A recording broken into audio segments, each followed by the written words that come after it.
La situación en Venezuela empeora cada día. Desde la vereda de enfrente miramos con gran preocupación lo que ya es una tragedia y nos preguntamos cómo terminará todo esto. Comencemos por decir que la realidad que está viviendo este país es una repetición extrema de otras vividas antes. Desde hace décadas, Venezuela es un país dueño de una riqueza extraordinaria, tanta que posee las mayores reservas de petróleo del mundo, 295.500 millones de barriles, más que Rusia, más que Arabia Saudita. Por algo se la llamó la Venezuela Saudita. Y además posee las cuartas reservas mundiales de gas, junto a minas de oro y de diamante. Pero nunca ahorró o diversificó sus riquezas.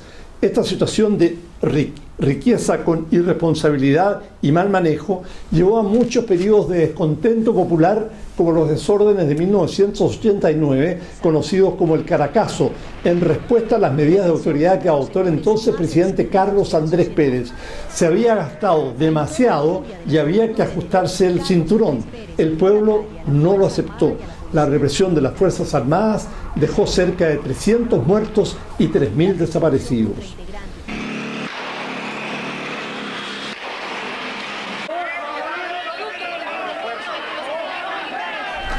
Una década después, en 1998, Hugo Chávez ganó las elecciones, aprobó una nueva constitución e implementó drásticas reformas sociales como parte de su revolución socialista bolivariana apoyada por Cuba.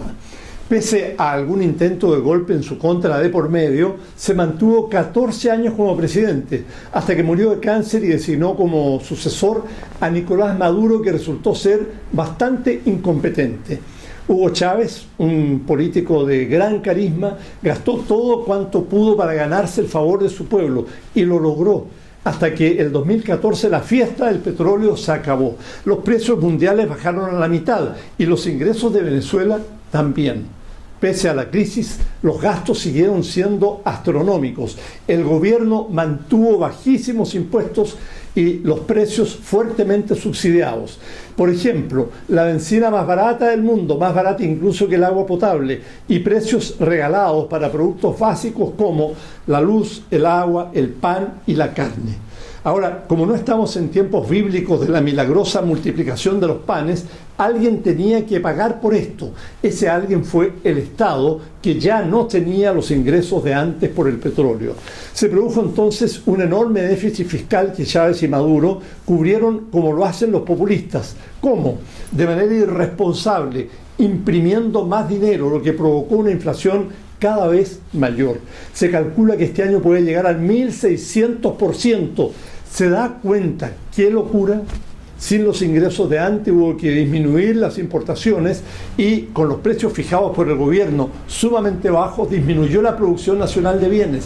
El resultado, se agravaron la escasez y el desabastecimiento de productos básicos como pan, arroz, azúcar, leche, harina, pañales, papel confort y medicamentos. Todo esto en una nación con la segunda tasa de criminalidad más alta del mundo y con uno de los más altos índices de corrupción del mundo. Los ciudadanos de un país tan rico se volvieron pobres. Este año salieron a la calle a protestar de manera cada vez más violenta y masiva. El gobierno, acosado y yo diría asustado, aumentó la represión. En menos de 2 meses ha habido más de 50 manifestantes muertos. El país quedó prácticamente fracturado, dividido en 2 fuerzas antagónicas, la oposición cada día más mayoritaria y los partidarios del gobierno. Nos preguntábamos al comienzo en qué terminará todo esto. Hay muchas posibilidades. La más deseable lejos es un acuerdo negociado para llamar a elecciones generales. Otra, quizás la más probable hoy y que ojalá no ocurra, es el estallido de una guerra civil, si es que una parte del ejército fiel a Maduro se subleva contra el gobierno y apoya a la oposición. Otra alternativa es que el gobierno caiga bajo la presión insostenible de un pueblo que ya no soporta la gravedad de esta crisis alimentaria, ética, política y de todo tipo, y que finalmente haga caer a Maduro. Sin embargo, esto probablemente no va a ocurrir. Maduro modificó la Constitución o quiere modificarla y borrar el Parlamento que ganó en forma absoluta las últimas elecciones del 2015. Ahora hay que esperar qué va pasando día a día, semana a semana, para ver el desenlace de esta penosa tragedia que a los chilenos nos llega muy de cerca por sus evidentes parecidos con lo que vivimos en 1973. Lo que sí podemos hacer es clamar por una mayor presión internacional contra un régimen impopular que no respetó el resultado de esa parlamentaria del 2015, la única elección democrática en el último tiempo. Los países del continente deben retirar a sus embajadores como ya lo hizo Perú y poner en la práctica la doctrina Betancourt, proclamada hace más de medio siglo por un venezolano, el expresidente Rómulo Betancourt. Ella establece que la OEA debe excluir de su seno a los gobiernos que no respeten la voluntad popular expresada en elecciones libres, que conculquen las libertades de los ciudadanos y que no respeten los derechos humanos.